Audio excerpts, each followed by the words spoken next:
see you. Hello, welcome. First of all, thank you to the college for inviting me.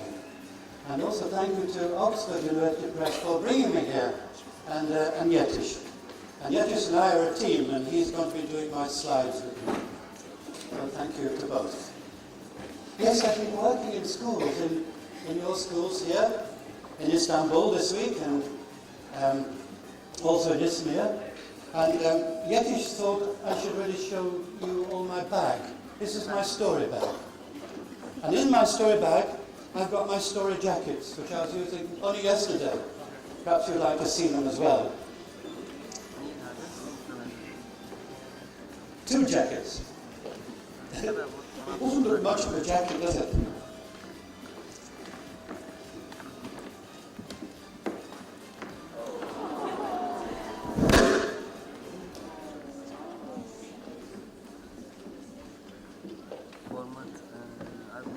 Beautiful jacket. Made in Manchester. So I asked lots of artists there.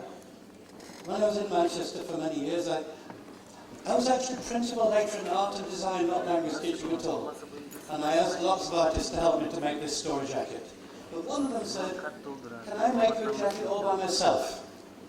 So now I want to show you the jacket that she made.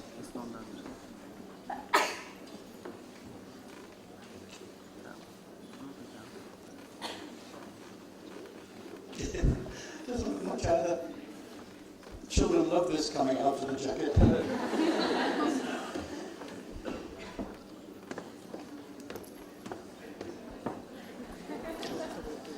There we are.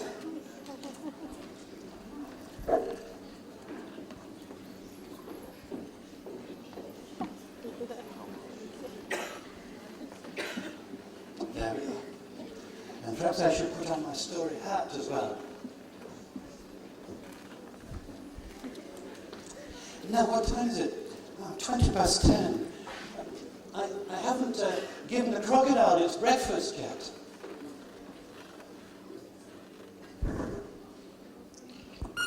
Sorry. Goodbye.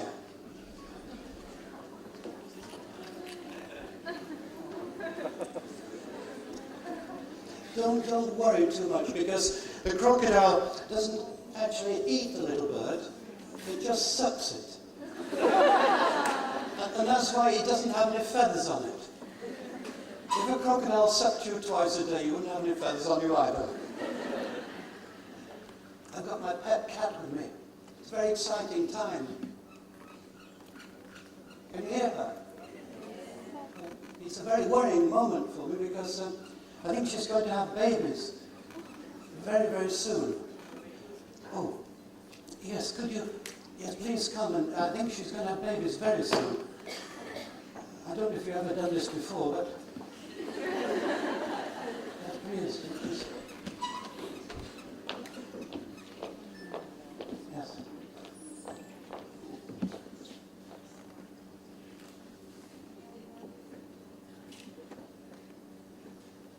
Yes? Oh, has she got any babies? Oh, congratulations. Have you ever done that before? Yes. I know they're not very beautiful, but you weren't very beautiful when you were born either. Have you got everything? 1, 2, 3, 4, neat tail, well done.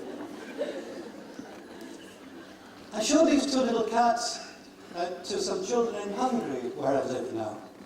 And they were 10 years old, and they'd only been learning English for, I think the teacher said, 6 months. And yet they managed to make a story about these 2 little cats. I'd like to tell you the story now.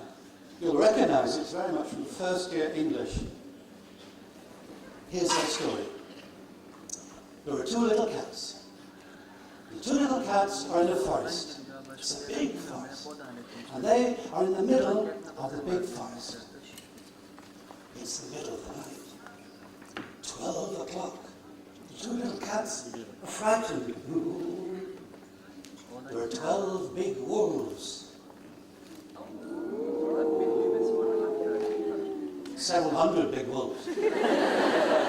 But they don't sound very frightening. There are 12 big wolves. The 12 big wolves are coming. Abi şu an ben Two little cats are going. yakın takip ediyorum, ben size konuşuyorum. The two little cats are walking. Tamam abi, sonra konuşalım abi. The 12 big wolves are walking. The two little cats are running. Eren. The 12 big wolves are running. The two little cats Tamam öyle yapalım. are swimming. The 12 big wolves are swimming. The two little cats are flying. The 12 big wolves can't fly, that's the end of the story.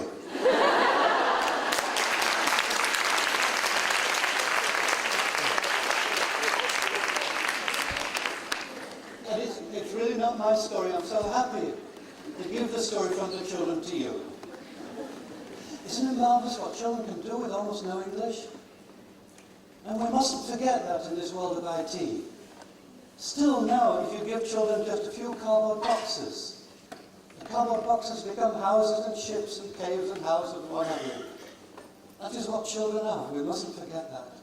And they had very little language, but they did what they could with the language they got. They didn't invent the story first in Hungarian and then translate it. They said, what have we got? What can we do with it? Very important. And of course, stories are for children. But what about this?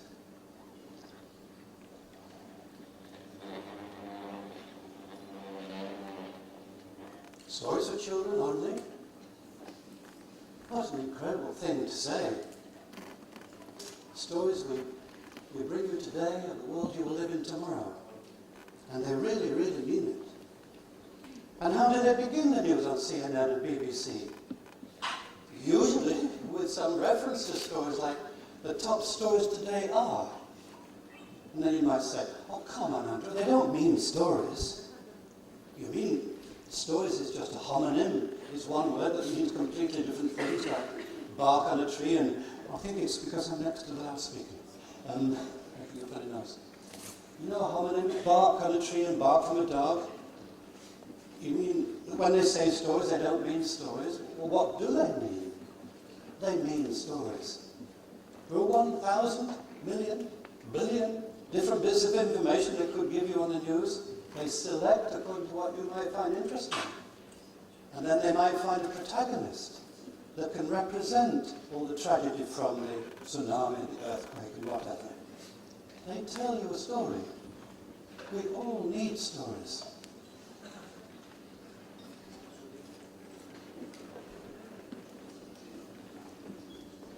My talk is not mainly about what you can do in the classroom on Monday. I think books are for that. They're full of things. I think a talk is about feelings about the subject. And that's what I'd like to share with you, my feelings about stories and ideas about stories. So that's the first part. Yes, a little bit, number 4 and 5, a little bit about using stories on Monday in the classroom.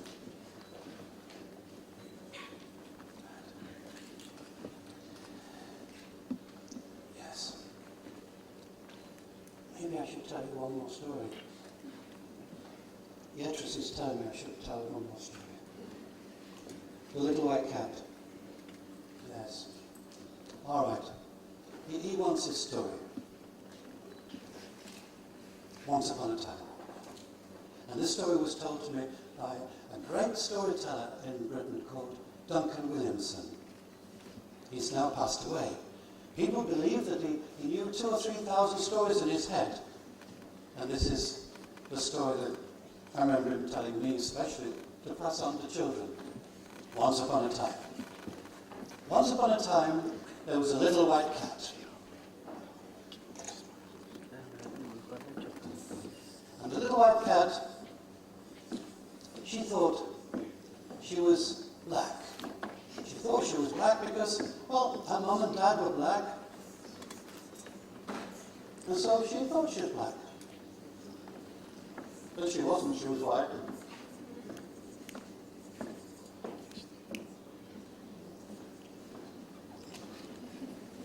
She grew older and she grew bigger and older, just like we all do. Until one day she thought, I must leave home. I must leave home and get a job. Now what do I want to do? Do I want to be a teacher? No, that's hard work. Maybe I should be What do you think? Yesterday I was asking the children, what do you think? A shark? I can't be a shark when I grow up. So,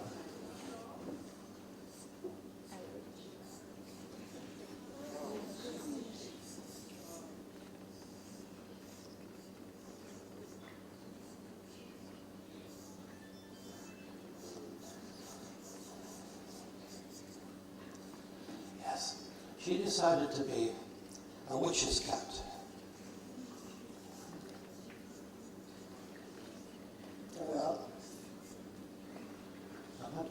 Behind the cat. She decided to be a witch's cat. And so she walked and she walked and she walked looking for a witch. And at last she found her. Hello? Hello? Have you got a cat? No, I haven't got a cat. Well, I'm your cat. No, you're not. You're a white cat. Witches have black cats. Go away. Oh. The poor little thing. But she's lived in Scotland, you see, so it was all right, because there are a lot of witches in Scotland. And so she walked and she walked and she walked until she found another witch. She said, hello? Hello? Have you got a cat? No, I haven't got a cat. Well, I am your cat. No, you're not. You're a white cat. Witches have black cats. Go away. The poor little thing. She hadn't got a job. She hadn't got any money. She hadn't got any food. She was very hungry. And she was very weak. And so she walked and she walked and she walked and she walked. She walked until she came to a cottage.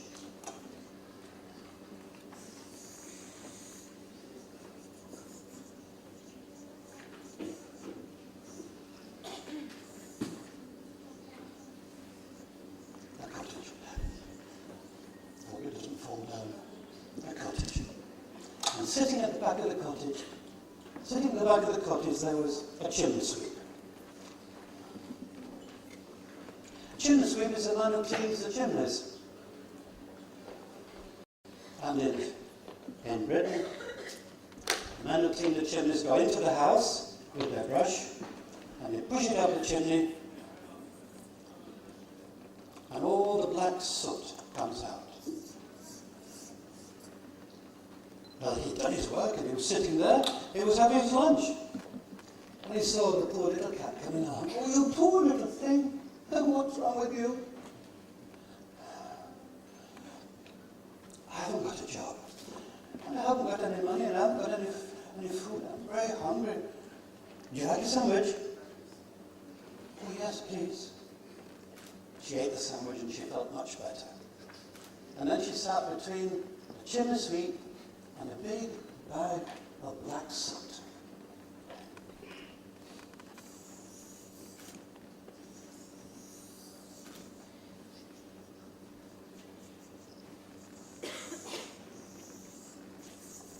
A big bag of black soot. And it was very black. And she looked at her little white paw, and she looked at that black soot, and she put her paw into the soot. It was very black. She put her whole leg into the soot. It was very... She jumped into the soot, and she somersaulted, and she twisted and she turned, and when she got out of the soot, oh, you wonderful, you little black cat now, let me look inside your ears, up your nose, you black old loafer. Oh, that's good, said the little white cat, the little black cat, because I'm going to be a witch's cat. A witch's cat. You're very lucky, because this is a witch's cottage. All you have to do is to go round to the other side, and you'll find her sitting in the doorway on a rocking chair in the sunshine.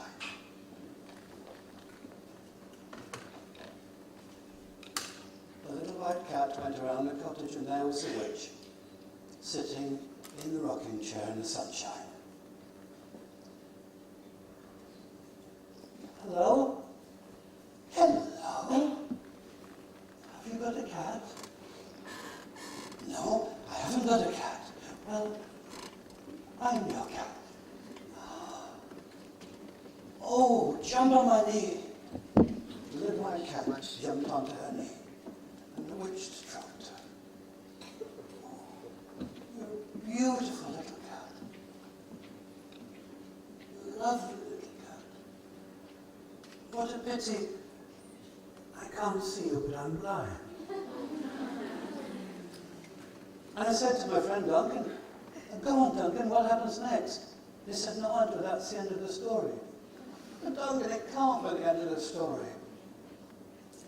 So I went to some children in Manchester, and they told me the end of the story. So this is the end of the story from the children. And the witch loved the little cat and stroked her all afternoon. I stroked her all evening. Stroked her all evening. And she rubbed her eyes. But the soot from the little cat had gone onto her hands. And the soot was from her chimney. And the soot was magic soot.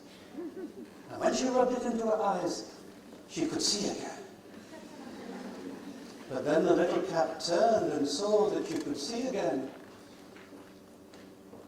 And said, oh, I'm happy. You can see again. And you can see now that I'm a white cat. And the witch said, I don't care what colour you are. You can be black or white or spotted. I love you very much. And they lived happily ever after.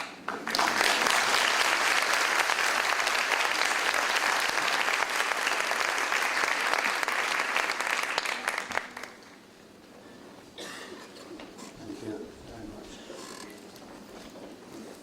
Oh, that's me. Extraordinary.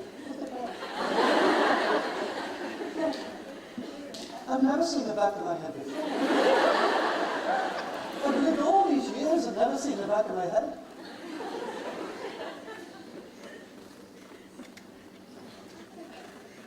And now I can't see the front of my head. That's it first. No, never mind. And we should get back to our talk.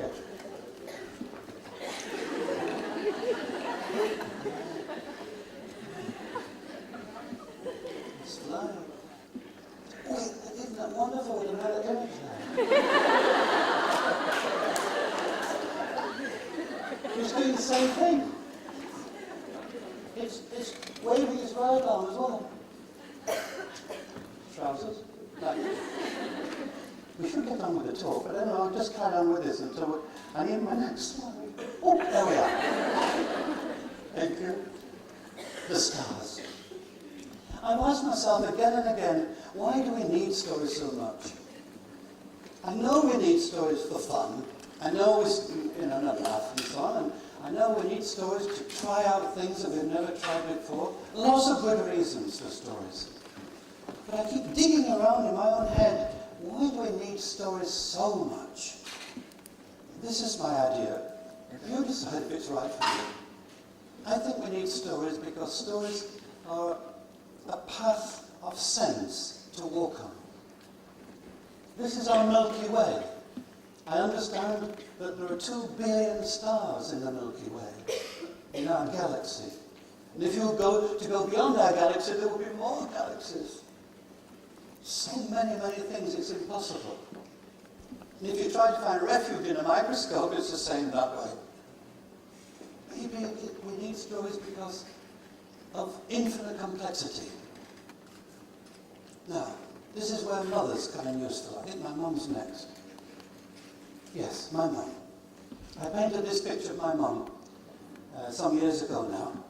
Mums and dads are very useful in life because in complexity they can help you to find something that you understand. And so I remember her as a little boy. I remember her showing me the stars and showing me what we in Britain call the plough. Here it is. The people from North America, I believe, call this a Big Dipper. It looks like a Big Dipper, like a big ladle to put into the soup, doesn't it? Here's the handle and here's the bowl to pick out the soup, but we call it in Britain a plough. And here's the hand of the plough and the blade of the plough for the farmer to plough the fields with. So that's what my mother showed me. That pattern is there. But it is an imposed pattern. Is it there? Well, at this point in time from where we are now, we see this pattern. But that's, for example, that star there, Merak, is 79 light years away from us. And the other one just above is 124. Torpedo is 124 light years. And a light year is 9.5 trillion kilometers away. I can't cope with this. I can't cope with it at all. My mum gave me this pattern to look at. I cling on to it. It's something I can recognize in that infinity.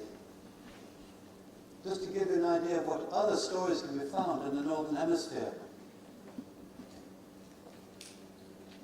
The southern fish, the sea monster, the sea goat, the flying horse, the celestial river, the chained maiden, the little horse, the lynx, the crab, the unicorn, the great dog, the plough, the lady in the chair, the king, the hero, the serpent bearer, the kneeling man, the twins, the charioteer, the virgin, the scorpion, the boatman, the little bear, the scales. All of these are named clusters of stars and stories in the Northern Hemisphere. We put there into infinite complexity some kind of sense that we can understand. Yes, what do I mean by stories? Well, I'm a greedy man. I'm going to include all of those. Non-fiction, the news. They say the top stories today are all the anecdotes that are told in this school every day about trying to park your car, looting your car key. All these are stories. I want to show you those ways in which I've been made, and because we're fellow human beings, you will have your versions of this, every one of you. So my family. Just one story from my family, one of millions it must be. In 1942, not 1842, in 1942 I was 5 years old, and it's the middle of the Second World War. Something like that. I think in 1941, 42, all the planes, German planes were dropping bombs on us. The house next door to us disappeared. My father was away for 6 years. Imagine that from my mother's point of view, trying to bring up 2 children. And yet in the middle of that war, when we spent many of the nights in an air raid shelter, when I held up my little car, which didn't work anymore, and I said, "Mom, can we mend it in the shop?" And she turned it over and said, "Made in Germany." And she said,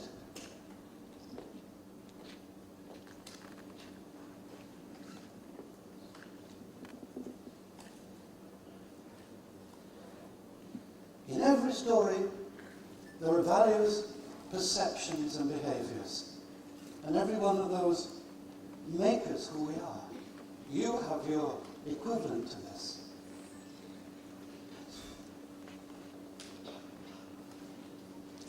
Well, I was brought up on the idea of the Good Samaritan, helping somebody from another tribe, an enemy tribe. Next. And, well, let me ask you, who said, "I'm going outside, I might be some time"? Anybody know? It would be wonderful if Turkish people knew. I can't see you very well because of the light. Anybody know? Or do I have to go to my English? I'm sure my English colleagues here know. Then. Not Shackleton, it's the other one. Not Shackleton, but the other one. Captain Oates. Captain Oates was on the big Scott expedition to the South Pole. They actually got to the South Pole. They got there 2 weeks too late. On the South Pole was pinned a note which said, "We got here first," from Edmondson, the Norwegian. As they turned around to come back, the blizzard started. It was deadly cold. And Oates here was sick. He was ill. He couldn't go as fast as the others, and he knew that he was slowing them down, and he knew that they could all die because of him. And so one night, he left the tent and said, "I'm going outside. I might be some time." He went out to die. He did. And I was brought up partly on that story. That is partly who I am. And also having been a little boy during the First World War, I was brought up on the idea of our Spitfires, as they're called, fighting the German planes. And I was brought up on the idea that when these Spitfires came down to be refueled, they were often full of bullet holes. The pilots were often injured, even had bullets in them, blood pouring out of the head. And then the mechanic would say to the pilot, "How was it, sir?" And the pilot would reply, "A bit of a bumpy ride." But for better or for worse, I've been brought up. Part of me is that story. All of you have similar stories. I believe, isn't there, in your culture, your history, there's something about a man who tried to pick up a cannonball. Tried to pick up a cannonball. It was incredibly heavy, but he did it for the country. Is that right? That's how we're made. These are stones from my foundations. If I'm a building, and these are my foundation stones, and you have yours. My goodness me, when we give stories to children, we're making them, not just passing time. And if you take a story which you say, "But Andrew, this is not too serious," then that is a value in itself. And certainly so-called cute stories are a value in themselves.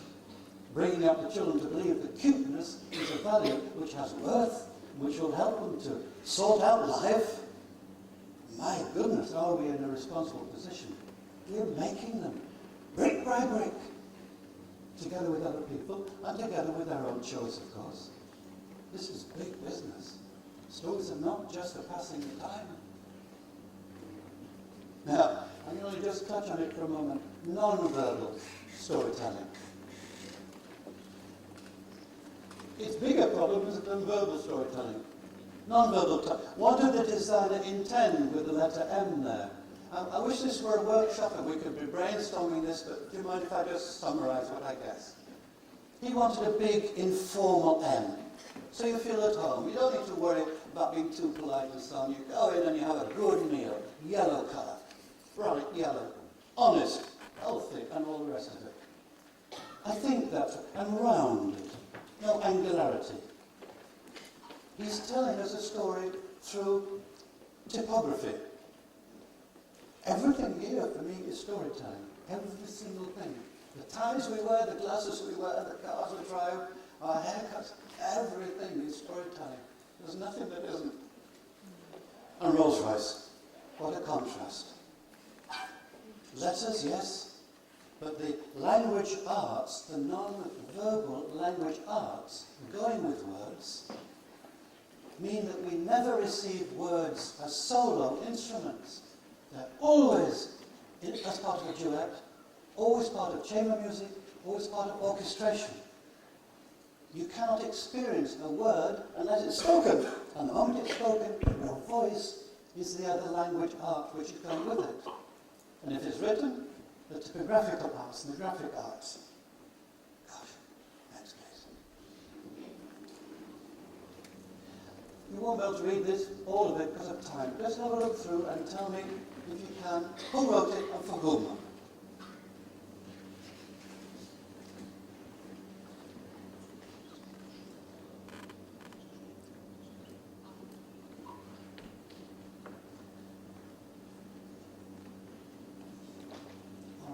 Because of our time, I must stop it.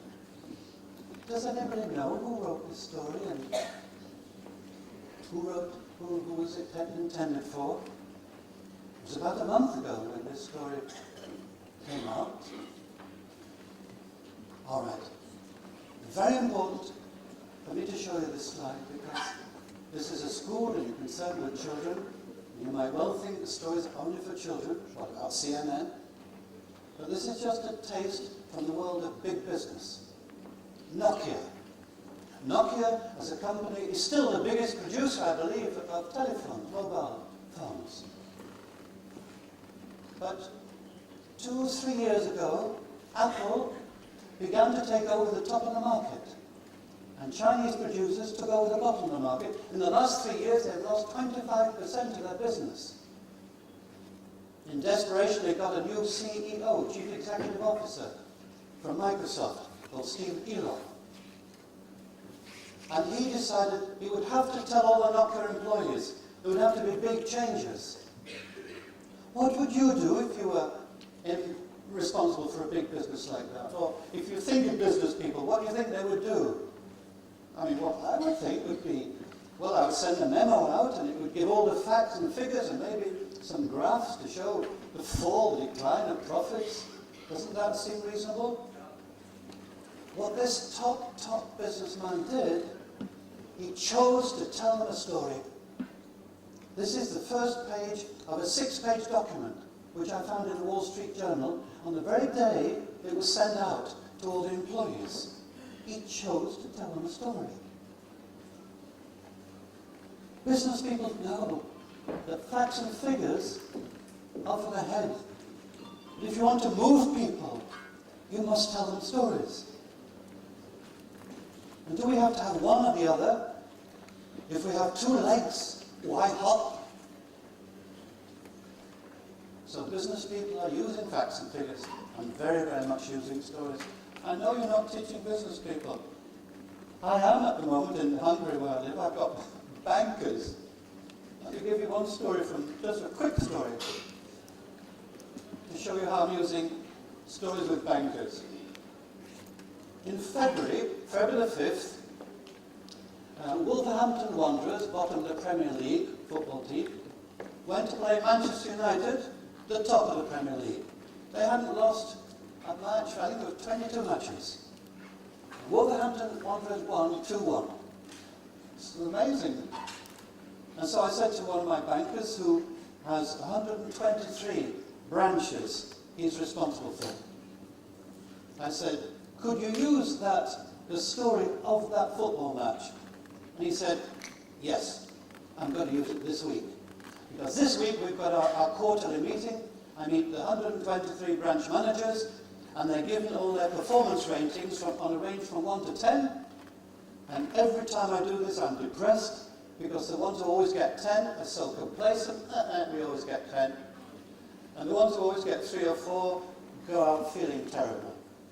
So this time I'm going to give them out their results, and then I'm going to tell them the story of Wolverhampton Wanderers and Manchester United, and I'm going to say simply, think about it. And so he did that, and he came back the following week for his time with me, and he was so pleased with himself, because he said a lot of these managers had been phoning him and saying, got it. If we're top, we mustn't be complacent, and if we're low down, it's worth really trying. I trained that into the world of story, and that's business, and that's what he chose to use himself, and that's enough. Just one more thing from organizations. And I think we all share this knowledge that our young people, we old people, you're not quite as old as me, but we old people and our young people are all changing as people. Our stories are changing because of the internet. Until 10, 15 years ago, we were largely being made from the stories of our culture and our geographical location. And now our teenagers go onto the internet. I have 2 teenagers at home, a 14-year-old and a 16-year-old, so I really know this. They can go to the world. They can go into areas where there are stories being shared, values, perceptions, and behaviors, which are some of which I really don't like at all. Very, very hard. Our children are slowly becoming international as well as national. My 2 children being brought up in Hungary, so they're Hungarian girls. At the same time, they have internet friends all over the world. My Alexandra, who is 14, she has her own website, and there are people coming to it from all over the world. That's something we're all concerned about. Values, perceptions, and behaviors. But you know that I'm saying something you know, but I'm claiming it as a story man. This is part of my world as well.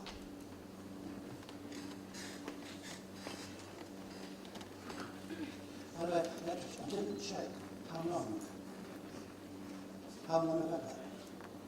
Another 10 minutes. Excuse me, everybody. All right, language teaching.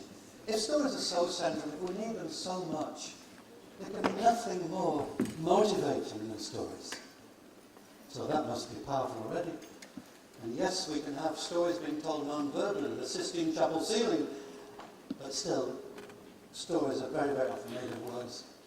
So we have something which is absolutely motivational and is only accessed through words. Plus these other things. All the skills are related to stories. Springboard. You don't have to do anything with the story, but you can respond to it. Say whether you like it or not, or if it reminds you of another story, or even begin to play with the story. You might say, well, I love that story, but I'm not going to tell it unless I can change it, and so on and so forth. So springboard to other activities. So I'm putting forward the point of view here that arguably stories could be a central path for language teaching and learning. A central path, rather than just a little luxury. I believe this college is the first college I've ever come across to organise a wonderful day like this. Incredible success. What a commitment. So I don't need to tell this college that story could be a central path within not just language learning, but within the whole curriculum. You're showing that. What a commitment. And I've never seen a college go to these wonderful international talents and bring people like this in to really bring that home. I'm looking forward to this afternoon. Yes, Stephen Krashen.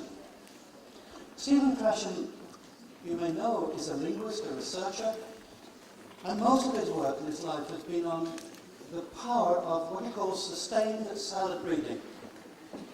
This is when the children at school are reading by choice. The teachers are not choosing the books for them. The teachers are not giving them comprehension questions. The children are just spending time reading. And when this is done on a serious scale, his research shows that those children are better in grammar, better in spelling, better in syntax, the whole lot. Take it or leave it. Look it up on his website. I'm not a linguist.